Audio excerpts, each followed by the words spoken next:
Bonjour tout le monde, déjà le mois de juin à nos portes, c'est l'été qui arrive et c'est également le temps des vacances pour très bientôt. Alors le temps de se reposer mais également de jouer en famille. Alors mon actualité ludique, c'est parti.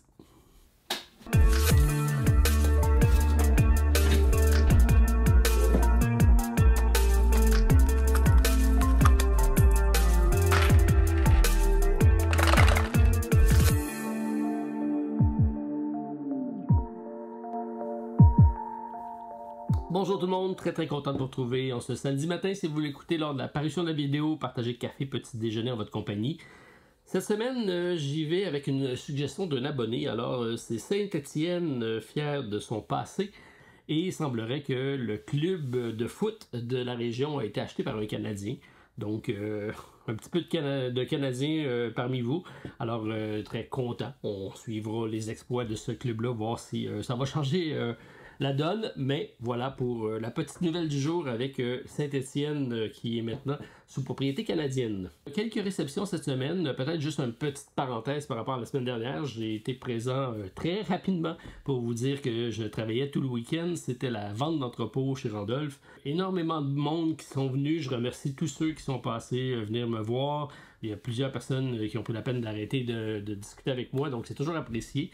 Alors, je salue tous ceux qui sont passés me dire bonjour. C'était la possibilité d'acheter des jeux usagés. Moi, j'en ai vendu presque 150-200 de ma ludothèque. Ça paraît même pas en arrière de moi, mais vous me connaissez, j'en ai quand même ramené un peu. Alors, je me suis procuré les architectes du Royaume de l'Ouest que je n'avais pas à ma ludothèque et pour lequel j'aime beaucoup le placement d'ouvriers.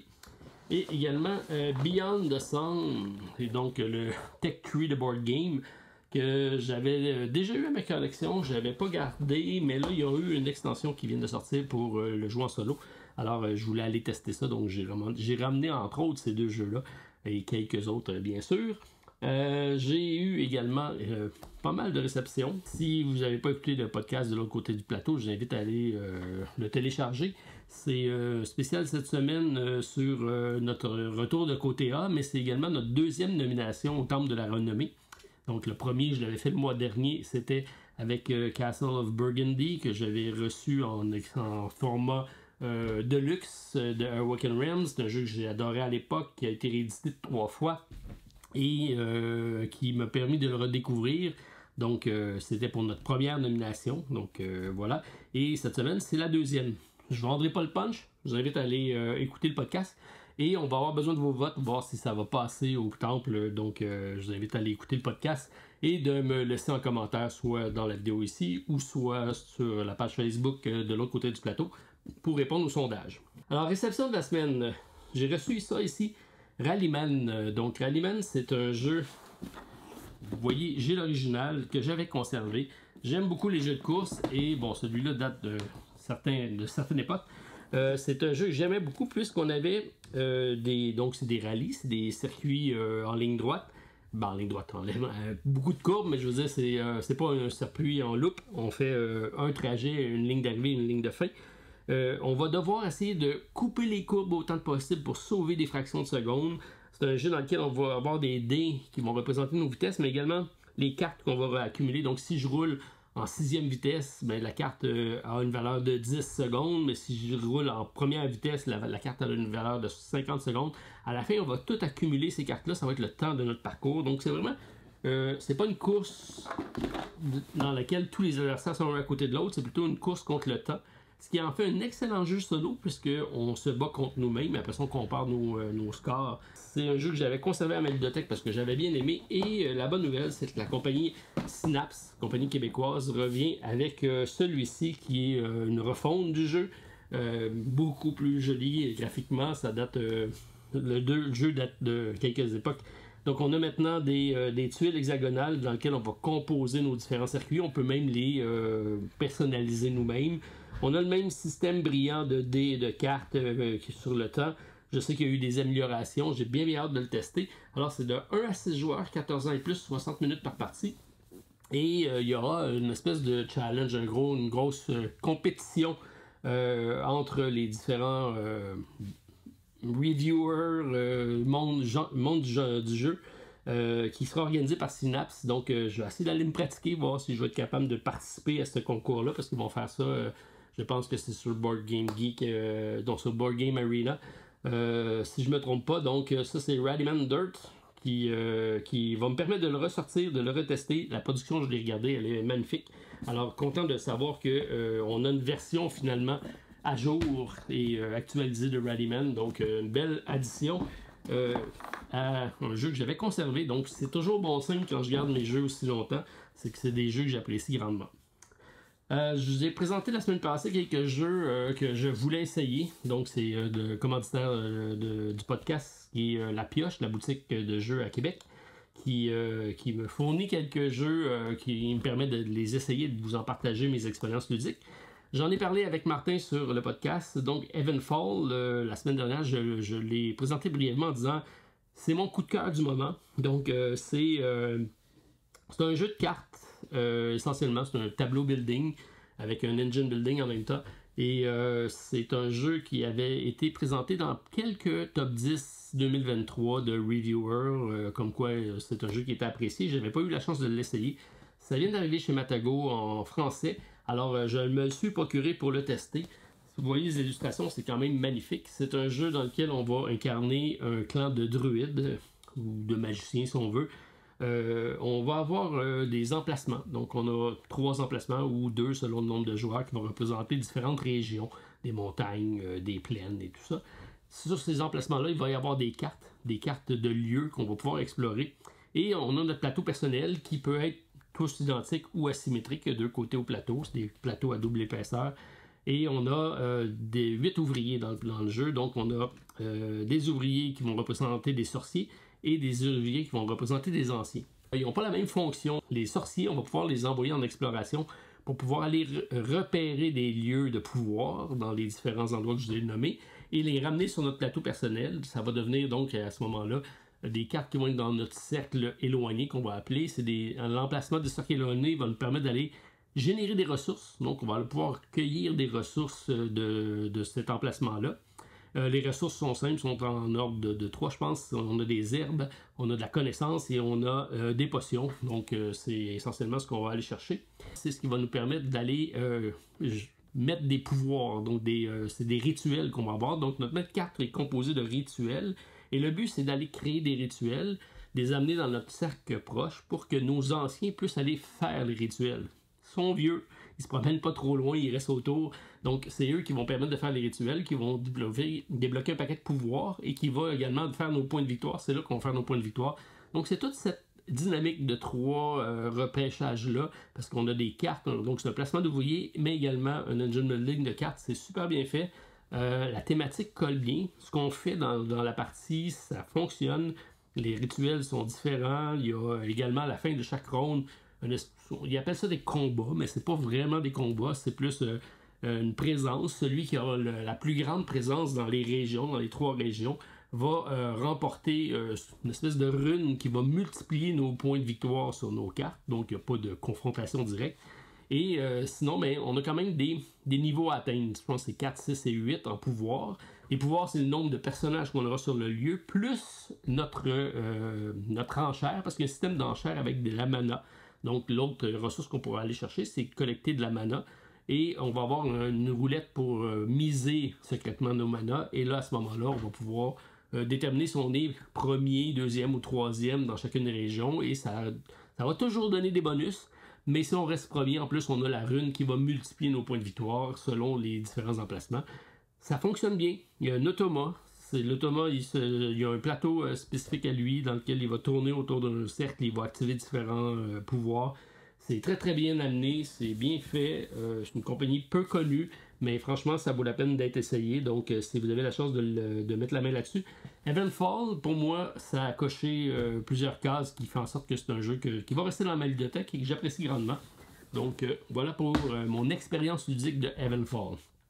J'ai ressorti également celui-ci qui se passe de présentation. Il y a beaucoup qui connaissent, c'est Wingspan. C'est le petit frère de Wingspan, donc d'Elizabeth Hargrave. Elle est au niveau du développement de ce jeu-ci, mais c'est pas elle qui est la designer.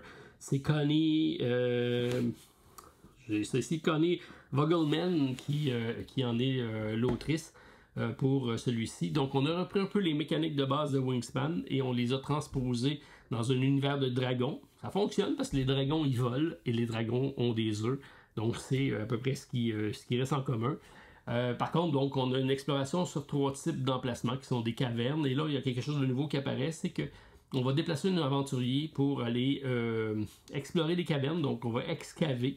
Et donc, c'est une première carte qu'on va mettre qui va débloquer l'emplacement. Et ensuite, on va essayer d'attirer les dragons. On a une main de carte et on va avoir différentes ressources pour les attirer.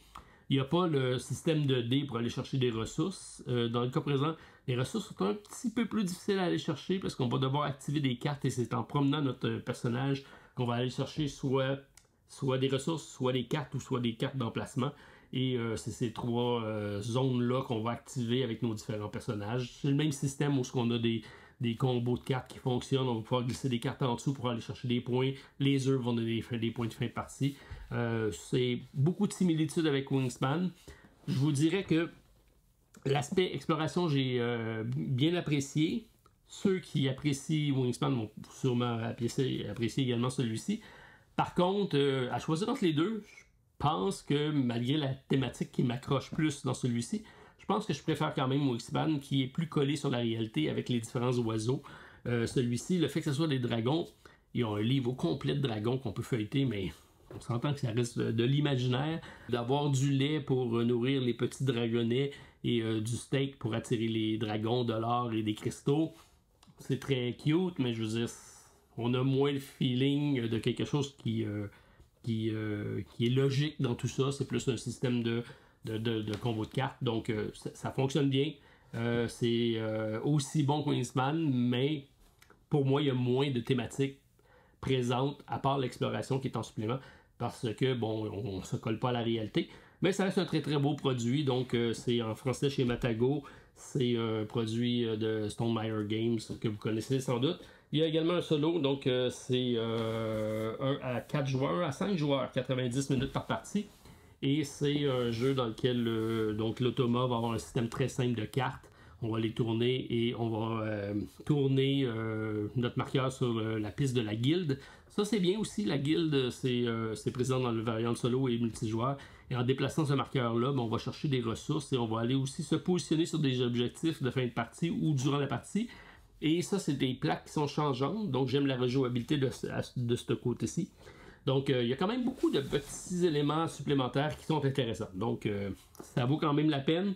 Voilà pour la présentation de Wingspan. J'ai fait seulement une partie en solo et j'ai perdu. Donc, je me propose d'aller redécouvrir celui-ci. Beau design de jeu encore une fois, merveilleux produit. Stonemaier est excellent dans la mise en marché de ses produits, très léché, très accrocheur. Et là, les dragons, ben, c'est sûr que ça va plaire à plusieurs, donc c'est normal que ça crée ce hype-là. 2 Kickstarter que j'ai qui sont partis cette semaine. Donc, j'ai fait la présentation de Bunny Boom qui vient d'arriver sur GameFound. C'est d'un auteur québécois, donc Guillaume, qui a fait affaire avec Andrew Bosley pour les illustrations. C'est superbe. Et j'invite à aller voir la vidéo. C'est un jeu très simple, mais très take that, très engageant, dans lequel on va avoir une épidémie de lapins. Donc, ben oui, ça existe. C'est un phénomène qui est arrivé en Australie. Et là, c'est un jeu dans lequel on va essayer de se débarrasser des lapins, de les envoyer chez nos adversaires. Mais à chaque fois qu'on met une carte, on va déplacer notre jeton, notre paysan. Et on va activer tous les cartes sur lesquelles on va devoir passer pour s'y rendre. Donc, c'est un jeu de cartes qui va créer un parcours, qui va créer des effets de cartes. Très rigolo, très engageant, partie rapide, donc de 2 à 4 joueurs. Alors, bien apprécié, j'invite à aller écouter la vidéo si ça vous intéresse et d'aller encourager Guillaume, qui est une compagnie canadienne qui fait de très beaux designs. Donc ça s'appelle Ruse Game et c'est disponible sur GameFound si ça vous intéresse. J'ai celui-ci ici, PR of Heracles. Donc là, on embarque dans du costaud. J'ai le jeu. J'ai lu les règles, j'ai simulé une partie. Par contre, le jeu vient avec une extension solo qui n'est pas disponible dans le prototype. Donc c'est pour ça que je ne l'ai pas encore présenté le jeu. Je voulais vraiment l'essayer en solo avant de vous le présenter. Puisque ici ça dit 1 à 4 joueurs, 90 à 120 minutes, 14 ans et plus. Donc on a affaire avec un jeu dans lequel on va avoir un contrôle de territoire. La map est réversible de deux côtés, ça c'est bien. On va avoir toutes des factions qui sont des guerriers, des paysans. On va avoir différents types de bâtiments, des temples, différentes façons d'aller peupler notre région.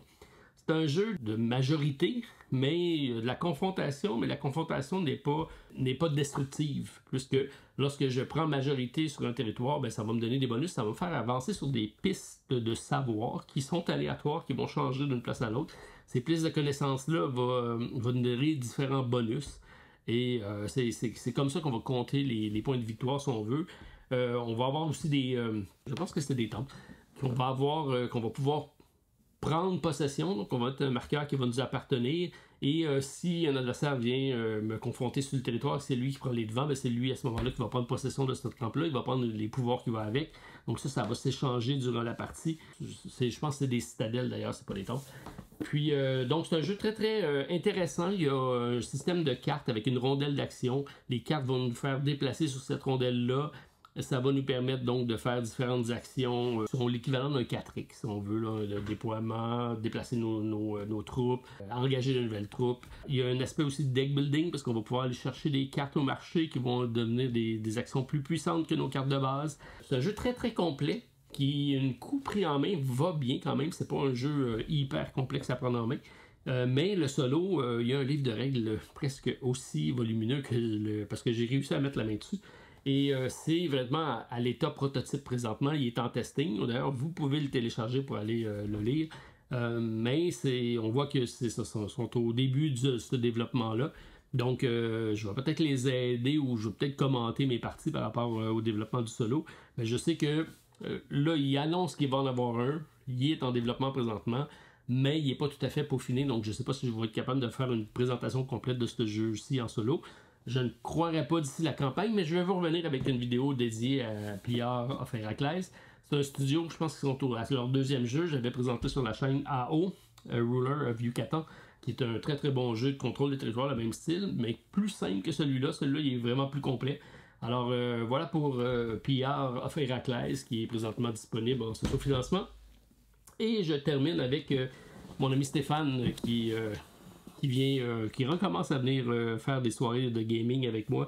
Donc on a notre campagne d'Assassin's Creed qui bat toujours son plein. Et on a commencé Clank Inquisition Incorporated avec Ludovic et Stéphane. Donc beaucoup de plaisir à retrouver Clank. Donc c'est un jeu dans lequel on va avoir le même système de cartes d'exploration de deck building. Et deck building et puis jeu de plateau de Paul Demon, j'adore. Donc c'est d'ailleurs l'auteur aussi de Dune Imperium. Et là, on a un aspect de Legacy avec une histoire qui se déroule un peu éclatée, un peu humoristique, dans lequel on va altérer les cartes, altérer le plateau, coller des collants sur le plateau, modifier. Le plateau est réversible, donc on a une douzaine de parties au total à faire dans le jeu. Et on va avoir des vainqueurs et des achievements dans chaque partie à faire.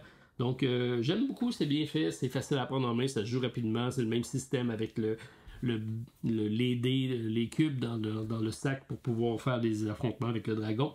Alors, je sais que c'est disponible en français, ça c'est ma copie, elle est seulement en anglais, au QLF. Je m'apprêtais à l'enlever de ma ludothèque lorsque je suis arrivé pour la vente d'entrepôt. Et là, je regarde sur BGG, je dis, mon Dieu, c'est classé 22e, je pense, sur BGG. Il serait temps que je m'y mette, puis j'ai testé qu'est-ce qu'il y en a.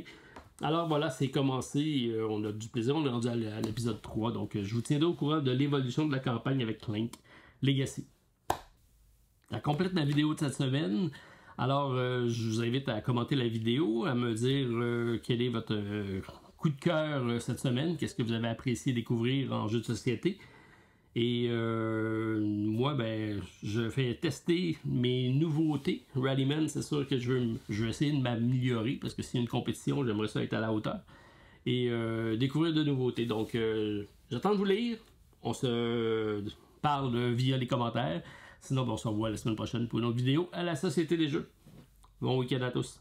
Bye.